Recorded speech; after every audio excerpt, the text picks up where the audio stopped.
దాని తర్వాత మళ్ళీ నేను మూవీ ప్రమోషన్స్కి అది వేరే మూవీ ప్రమోషన్స్కి అది వెళ్ళినప్పుడు మొన్న ఉస్తాద్ కానీ విష్ణు విన్యాసం కానీ ఆ క్రౌడ్లో నుంచి చంపా ఐ లవ్ యూ అంటుంటే ఆ ఫీల్ ఎంత బాగుందో, చాలా చాలా మంచిగా అనిపించింది. అంటే ఇప్పటి వరకు హోస్ట్గా ఉన్నప్పుడు ఆ స్ట్రేచర్ వేరు, అండ్ యాక్టర్గా ప్రజెంట్ చేస్తున్నప్పుడు అది సక్సెస్ అయినప్పుడు ఆ ఆడియన్స్ నుంచి వచ్చే రెస్పాన్స్ అంతా చాలా చాలా ఆనందంగా ఉంది.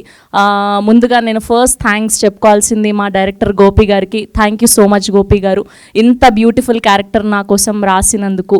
అండ్ మా డిఓపి గారికి, నాకు నేనే స్క్రీన్లో చూసుకున్నప్పుడు ఎంత ముద్దుగా అనిపించిందో, చాలా అందంగా చూపెట్టారు. సో ఇవాళ అంతా హ్యాపీనెస్ మూమెంట్ అనమాట. సో ఇన్ని రోజులు ఎమోషనల్గా అన్నీ చాలా మాట్లాడాం. Today is only thank you meet కాబట్టి సో హ్యాపీగా మాట్లాడాలని ఫిక్స్ అయ్యాను.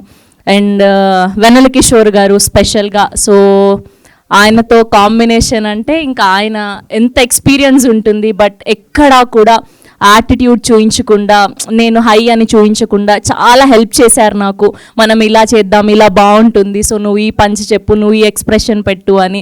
Thank you so much. మన కాంబినేషన్ వచ్చినప్పుడల్లా హిలేరియస్గా నవ్వుతూ ఉన్నారు అండ్ అందరూ కూడా వీడియోస్ పంపిస్తున్నారు. థ్యాంక్ యూ సో మచ్ వెన్నెల కిషోర్ గారు. అండ్